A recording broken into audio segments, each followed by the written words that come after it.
सबको हमारे प्रिय प्रभु यीशु मसीह का नाम से जय मसीह। मसीह में प्रिय भाइयों और बहनों, आइए हम परमेश्वर के वचन को सुनते हैं सुलेमान राजा का अद्भुत न्याय के बारे में। ये वचन आपको आसानी से मिल जाएंगे पहली राजा के पुस्तक में और उसका 3 अध्याय 16 वचन से लेकर आप पढ़ सकते हैं 28 वचन तक। प्रियो, हम पहला बार जो सुलेमान राजा के बारे में वीडियो बनाए थे और वो था सुलेमान राजा का बुद्धि की प्राप्ति।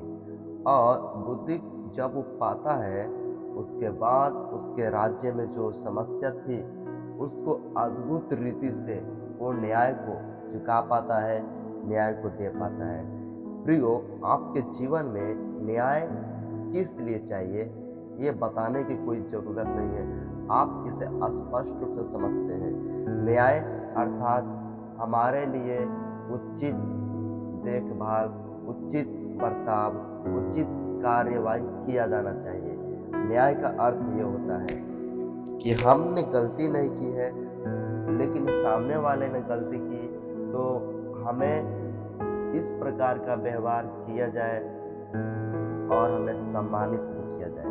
प्रियो, जब आप बाइबल के अंदर पढ़ेंगे तो उत्पत्ति 18:25 वचन में लिखा है कि हमारा परमेश्वर सारी पृथ्वी का न्यायी है।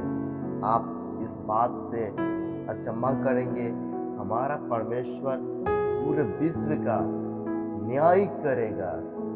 वो पौलुस के सिद्धांत के अनुसार एक एक व्यक्ति का न्याय करेगा। बाइबल में पहला कुरिन्थियों में आप लिखा है कि मसीही लोग जो पवित्र लोग हैं वे स्वर्गदूतों का न्याय करेंगे। किन स्वर्गदूतों का? वो स्वर्गदूतों का नहीं जो स्वर्ग में है, परंतु उन स्वर्गदूतों का जिन्होंने हमें इस दुनिया में सताया है और जिन्होंने हमें इस दुनिया में पाप में फंसाया है। इन बातों का हम उनको न्याय करेंगे। प्रियो, आप पढ़ेंगे परमेश्वर के दास मूसा के बारे में लिखा है, मूसा इजरायलियों को न्याय करने के लिए सुबह से लेकर शाम तक बैठा रहता था। ना वो अपने पत्नी को समय दे पाता था, ना वो अपने बच्चों को समय दे पाता था और ना खुद के लिए स्वास्थ्य के लिए समय निकाल पाता था। आप निर्गमन 18:13 वचन में पढ़ सकते हैं। इस प्रकार परमेश्वर का जो दास है न्याय के प्रति इतना वो सीरियस व्यक्ति था कि हमारे लोगों को सही न्याय, हमारे लोगों को सही मार्गदर्शन, हमारे लोगों को सही अगुवाई होनी चाहिए। प्रियो, बाइबल में लिखा है हमारा परमेश्वर न्यायी है और वो न्याय करने के लिए आने वाला है। इसलिए मेरी एक सलाह है, जो समझौता, जो सलाह, जो समझदारी के साथ प्रभु यीशु मसीह मत्ती 7 के 21 वचन में कहते हैं, सिर्फ तुम दोस्त मत लगाओ। यदि तुम दोस्त लगाओगे तो लोग भी दोस्त लगाएगा। इसलिए प्रियो, मैं एक पास्टर हूँ, यदि मैं किसी को भी दोस्त लगाऊंगा तो लोगों को पता है मेरी कमियां, वो आसानी से दोस्त लगा सकता है। उसी रीति से आपका कमी लोगों को पता है, आपको पर भी लोग आसानी तरीके से दोस्त लगा सकते हैं। इसलिए इन प्रकार की बुरी बातों से बचे रहें, क्योंकि हमारा परमेश्वर विचारों को जानने वाला परमेश्वर है, विचारों को तौलने वाला परमेश्वर है, विचारों को वो समझता है स्वर्ग से ही। इसलिए याकूब 5:12 में लिखा है, हम दंड के योग्य ना ठहरे परंतु ऐसा प्रतिफल लाए, ऐसा हम कार्य करें ताकि हम परमेश्वर की ओर से पुरस्कार हो पाए।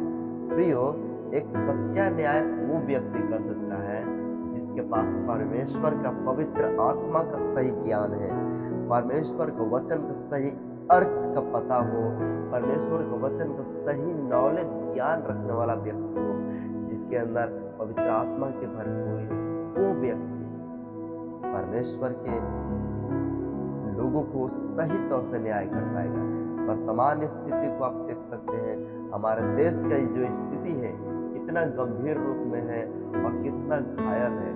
कोई भी महिलाओं के साथ सही न्याय नहीं, कोई भी जवानों के साथ सही व्यवहार नहीं, मजदूरों के साथ, किसानों के साथ सही न्याय नहीं, परंतु हर एक जगह पे अन्याय, अधर्म, दुष्टता, पाप का, व्यभिचार का आत्माएं कार्य कर रहा है। परंतु आप और हम मिलकर हमारे देश के लिए प्रार्थना करना बहुत ही अति आवश्यक है, ताकि हम परमेश्वर का वचन का सही तौर से इस्तेमाल कर सकें। प्रियो, आइए हम अभी भूमिका को खत्म करते हुए अभी हम सुलेमान का अद्भुत न्याय के बारे में देखें। तो हमारे साथ आप खोलिए पहला राजा की पुस्तक, उसका 3 अध्याय और 16 वचन। अगर आपको खोलने में दिक्कत है तो आप बाद में भी खोल सकते हैं, परंतु अभी जरूर वचन को सुने कि परमेश्वर का वचन इस अद्भुत न्याय के बारे में, किस न्याय के विषय में हमें आपको समझने की जरूरत है। देखिए, यहाँ पर लिखा है 16 वचन से, उस समय 2 वेश्या, यहाँ पर एक वेश्या के बारे में न्याय है, और वेश्याएं राजा के पास आकर उसके सम्मुख खड़ी हुई। राजा सुलेमान के सामने आकर 2 महिलाएं जो अपने शरीर का धंधा करती थी, अपने शरीर से पैसा कमाने वाली थी और अपने शरीर को व्यभिचार करके, सेक्स करके, इस प्रकार का गंदे हरकत कार्य करके, अपने शरीर को सौदा करके, अपने शरीर को बेचकर वो पैसा कमाकर जीवन जीने वाली थी। उस प्रकार की महिला ये राजा के पास आती है, और वो भी अपना उम्मीद के साथ कि राजा मुझे न्याय देगा। आज हमारे कलीसिया में, हमारे चर्च के अंदर, हमारे आसपास में कितने ऐसे गरीब है, कितने से पापी है, कितने से दारू पीने वाले, शराब पीने वाले, नशा करने वाले लोग हैं। क्या हम उनसे ऐसा प्रेम कर सकते हैं, वो हम पर विश्वास कर सकते हैं? क्या वो हमारे बारे में जानते हैं? क्या वो विश्वास कर सकते हैं कि ये व्यक्ति मेरा न्याय कर सकता है, न्याय चुका सकता है?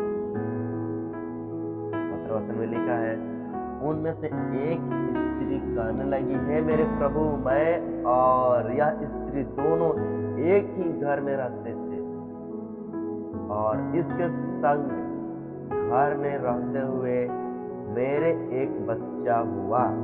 फिर मेरे जच्चा के 3 दिन के बाद ऐसा हुआ कि यह भी स्त्री का जच्चा हुई। हम तो संग ही संग थे, हम दोनों को छोड़कर घर में और कोई न था। 19 वचन में प्रियो लिखा है इस प्रकार, और रात में इस स्त्री के बालक इसके नीचे दबकर मर गया।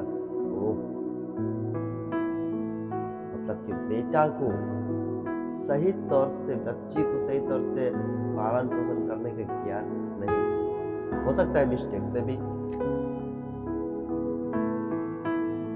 और 20 में लिखा है, तब इसने आधी रात को उठकर, जब तेरी दासी सो रही थी, तब मेरा लड़का मेरे पास से लेकर अपने छाती में रखा, और मेरा अपना मरा हुआ बालक मेरी छाती में लिटा दिया। भोर को जब मैं अपने बालक को दूध पिलाने के लिए उठी, तब उसे मरा हुआ पाया, परंतु भोर को मैंने ध्यान से यह देखा कि यह मेरा पुत्र नहीं है।